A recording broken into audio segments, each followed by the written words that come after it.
Welcome to एकलव्यंस। हम कर रहे थे chapter height and distance. Start करते हैं इसका पहला सम्स। सी, सिर्फ डायग्राम पे हमारा ध्यान रहेगा। एक बार डायग्राम अच्छा बन गया उसके बाद सम्स देखोगे एकदम इजीली होगा। A 15 metre long ladder 15 metre long just reaches the top of a vertical wall. तो ओके, एक दीवार चाहिए और एक सीढ़ी चाहिए। सपोज मैं बोल रहा हूँ कि वो दीवार मान लो ये है ए बी, रफ हैंड हम लोग ये बनाएंगे diagram. If the ladder makes an angle of 60 degree with the wall, okay see, ये हमारा वॉल है एंड ये आया ऐसे, ये आया ऐसे। ये आप देखो ये 90 होगा, दीवार एकदम खड़ा होता है, स्लांटिंग नहीं होता है, ठीक है। लैडर क्या होगा? AC, AC is the ladder, AC is the ladder और दीवार हो जाएगा AB। हमें क्या चाहिए? Height of the wall. तो AB को ही x ले लेते हैं। सपोज अगर x फाइंड करना है, जिसे भी फाइंड करना है उसे x ले लो। ओके, नाउ क्या बोल रहा है कि ladder makes an angle of 60 degree with the wall, यानी लैडर वॉल से टच कहाँ पे? यहाँ पे, यानी ये 60 डिग्री यहाँ पर है। क्लियर है? ओके, सो नाउ ये 60, ये 90 है, तो ये कितना होगा? ये होगा हमारा 30 डिग्री। डन। ओके, और कुछ दिया हुआ है हमारे पास, और कुछ 15 मीटर लॉन्ग, ये 15 मीटर। सो AC जो है, AC का वैल्यू है 15 मीटर। डन। हमें चाहिए x, तो अब आप देखो कि ये P है और ये H है। इन्हीं दोनों को यूज करके हम सॉल्व करेंगे P एंड H। तो हमें कौन सा ट्रिग्नोमेट्रिक रेशियोज लेना चाहिए? Sine, because some people have, तो I just take sine theta is equal to P by H, और you can say AB by AC। ये क्लियर है? थीटा की जगह पे I will put 30 degree. Just a second, yes. तो ये हो जाएगा साइन 30 इक्वल्स टू P क्या होगा? X एंड AC है 15। सो साइन 30 इज हाफ, 15 उधर चला जाएगा। तो आप देखो x का वैल्यू क्या आएगा? हाफ ऑफ 15, तो यानी x का वैल्यू आएगा 7.5 मीटर। ये होगा हमारा आंसर। क्लियर है? That means the height of the wall is 7.5 metre और 15 मीटर का लैडर है जो एंगल 30 डिग्री पे हम लगाएंगे तो एकदम वो वॉल के टिप पे जाएगा, इस पॉइंट पे A के पास। क्लियर है? तो देखो डायग्राम कितना इंपॉर्टेंट है, उसके बाद एकदम इजी हो जाएगा। चलते हैं नेक्स्ट सम पे। Question number 2, see question number 2। A bridge across a river makes an angle of 45 with the river, okay, bank as shown. Okay sorry, ये शोन नहीं, डायग्राम है नहीं, डायग्राम हमें खुद बनाना पड़ेगा। तो आई एम जस्ट टेकिंग कि सपोज ये और ये, this is the width of the river, ये उस नदी का चौड़ाई है, ठीक है। ब्रिज यहां से शुरू हो रहा है सपोज, और अगले यहां से, ठीक है, और ये ब्रिज मान लो ऊपर और भी जाएगा, उससे मतलब नहीं है, क्योंकि मुझे चाहिए सिर्फ विथ ऑफ द रिवर। तो आई एम सेइंग कि ये था रिवर, इसे और थोड़ा जस्ट एक्सप्लेन करने के लिए डायग्राम बना लेते हैं, और ये विथ मान लो ऐसे है। Okay, so this is A, this is B. तो मुझे चाहिए क्या? ए बी का डिस्टेंस चाहिए, ए बी का डिस्टेंस चाहिए, वो क्या होगा? With of the river. ये हो गया। क्वेश्चन में दिया गया है 45 विद द रिवर बैंक। तो ये जो एंगल, इसको अगर मैं जोड़ दूं यहां से यहां तक, तो ये जो एंगल है ये है 45 डिग्री, जो वो ब्रिज बना रहा है with one of the bank of the river.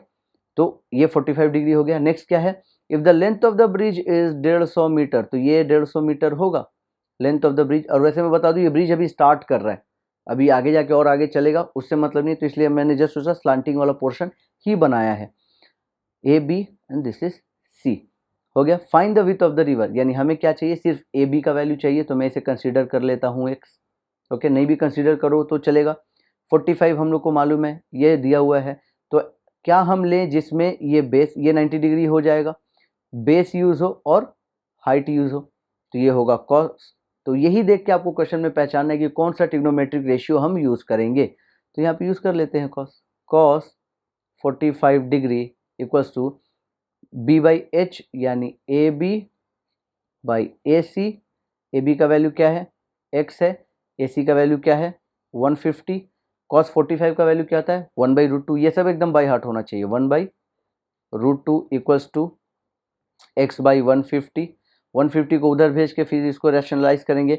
हाँ, एक चीज़ और है, रैशनलाइज करना पड़ेगा, नीचे रूट नहीं चाहिए। तो ये हो जाएगा 150 बाई √2 नीचे आएगा, ये होगा x। अगर मैं रैशनलाइज करूँ तो √2 से ऊपर को मल्टीप्लाई कर दो एंड √2 से नीचे को भी मल्टीप्लाई कर देते हैं, तो ये √2 2 आएगा, तो 150/2 √2, 2 से ये गया 75 times x। So answer is x equals to 75√2 metre.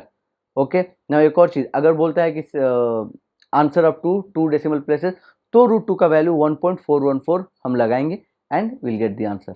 तो होप ये समझ में आया हो। चलते हैं क्वेश्चन नंबर 3। डायग्राम पूरा फुल फोकस डायग्राम के ऊपर, कि डायग्राम सही बनना चाहिए। The shadow of a tower, तो एक टावर है, तो एक तो पहले एकदम ये लो, ये टावर रेडी हो गया, एक टावर हो गया। On a level ground is found to be 40 metre. अच्छा, इस टावर का 40 मीटर का शेडो है, तो अब आप सोचो अगर सूरज यहाँ पे है, ठीक है, तो इसका शेडो कहाँ पड़ेगा? ओके, अच्छा 40 मीटर नहीं है, मैंने क्वेश्चन आधा ही पढ़ा है। क्या लिखा है? Is found to be 40 metre longer when the sun altitude changes is 30 degree then when it was 60 degree. यानी पहले 60 डिग्री था, अब 30 डिग्री हो गया है। तो ये देखो, पहले डायग्राम ऐसा था, 60 डिग्री था पहले। ओके, तो ये था ए बी क्या था? टावर का लेंथ। ओके, और शेडो का लेंथ क्या था? शेडो का लेंथ था बी सी। ये क्लियर समझ में आ रहा है? बिकॉज आप ध्यान दो कि जब भी शेडो कभी होता है तो सूरज अगर पीछे है और मैं ऐसे खड़ा हूं, तो मेरा शेडो ऐसे जमीन पे पड़ेगा। तो ए बी अगर टावर है तो इसका शेडो बी सी होना चाहिए। तो पहले शेडो बी सी था, ये था हमारा शेडो। लेकिन अब सन का थोड़ा सा और डायरेक्शन चेंज हो गया, सपोज सन यहाँ पे आ गया, ऐसे सूरज यहाँ आ गया, और अब इसका ये हो गया, इसको इंक्रीज कर देते हैं एंड दिस इज कितना है? 30 डिग्री। अब इसका एंगल ऑफ एलिवेशन 30 डिग्री हो गया है। 30 डिग्री, इससे क्या हुआ, ये डी ले लेते हैं। सी डी का वैल्यू 40 मीटर, क्योंकि अब अगर एंगल 30 डिग्री हो जाता है तो आप क्या बोलोगे? इसका शेडो कितना है? तो इसका शेडो अब बोलोगे बी से लेकर डी तक है, यानी पहले बी से सी तक था, सी डी बढ़ गया, बढ़ा कितना? 40 मीटर। ये क्वेश्चन में दिया हुआ है, find the height of the tower. Okay, तो यही बोल रहे थे कि डायग्राम बनना जरूरी है। वैसे तो मैं थोड़ा रफ हैंड बना रहा हूँ तो थोड़ा ऊपर नीचे होगा, but exact, I give the exact diagram. ठीक है, मेरा लाइन स्ट्रेट नहीं होगा, वो थोड़ा कर्व हो जाएगा, बट चलेगा। सो ए बी एक्स ले लेते हैं, यही चाहिए, this is the height of the tower. यहाँ पे लिख लो आप लोग, A B height of the tower, height of tower. Okay, अब स्टार्ट करते हैं। 40 हमें दिया हुआ है, एक्स निकालना है। ओके, ठीक है, 60 को लेकर सॉल्व करते हैं। tan 60 क्या होगा? tan 60 टर्न्स परमानेंटली ब्लैक, ये 90 डिग्री है, परमानेंटली क्या है? x है, और बेस में क्या लिखेंगे? माइल राइट बी सी। ये क्लियर है यहाँ तक? नेक्स्ट, इसी के बगल में tan 30 क्या होगा? तो tan 30 equal to permanently again x and black, base क्या है? B D. तो बी डी को क्या हम बी सी प्लस 40 लिख सकते हैं डायरेक्टली? यस और नो? आई होप ये समझ में आया होगा। ठीक है, क्योंकि बेस तो पूरा हो जाएगा ना बी डी, मैंने बी सी प्लस 40 उसको लिख दिया। अब करना कुछ नहीं है, यहाँ से बी सी का वैल्यू निकाल के नेक्स्ट वाले में पुट करेंगे, एक्स मिल जाएगा हमें। तो सॉल्व करते हैं। tan 60 का वैल्यू √3, तो √3 बी सी इक्वल्स टू ये एक्स आया। ओके, अच्छा √3 बी सी एक्स आ रहा है, एंड तो बी सी का वैल्यू क्या आएगा? √3 एक्स बाई √3। अच्छा ठीक है, सॉल्व भी करते हैं। एक्स का वैल्यू ये आया, यहाँ से देखो एक्स का वैल्यू क्या आएगा? 1/√3 tan 30 का वैल्यू, और ऊपर में ले लेते हैं B C plus 40 equals to x. Compare करके पहले बी सी निकाल लेते हैं, फिर एक्स निकल जाएगा। तो ये देखो, यहाँ पे भी एक्स का वैल्यू है, यहाँ पे एक्स का वैल्यू है, तो मैं डायरेक्टली लिख सकता हूँ कि इसका मतलब √3 बी सी बराबर 1/√3 ब्रैकेट में बी सी प्लस 40। यस और नो? ठीक है, एक्स को भी एलिमिनेट करके बी सी निकाल लेते हैं पहले, तो बस हो गया। सॉल्व करते हैं, √3 इधर जाएगा, मल्टीप्लाई होगा, तो ये हो जाएगा 3 B C equals to B C plus 40। Okay, ये बी सी इधर जाएगा, तो 2 बी सी इक्वल्स टू 40, मतलब बी सी का वैल्यू आएगा 20 मीटर। क्लियर है? बी सी का वैल्यू अगर 20 मीटर है, तो आप यहाँ पे देखो एक्स का वैल्यू आप क्या निकाल के बैठे हो?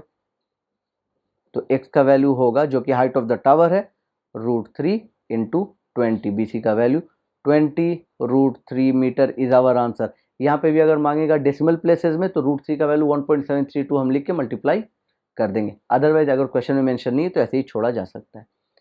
तो समझ रहे हो कि कितना इंपॉर्टेंट है डायग्राम। डायग्राम गलत नहीं होना चाहिए। तो क्वेश्चन पढ़ के टेक योर टाइम, आराम से अच्छे से डायग्राम बनाओ एंड देन फिर सम्स स्टार्ट करेंगे। तो इस वीडियो में यही 3 सम्स रखेंगे। ओके, कुछ और नए सम्स के साथ will meet again in the next video.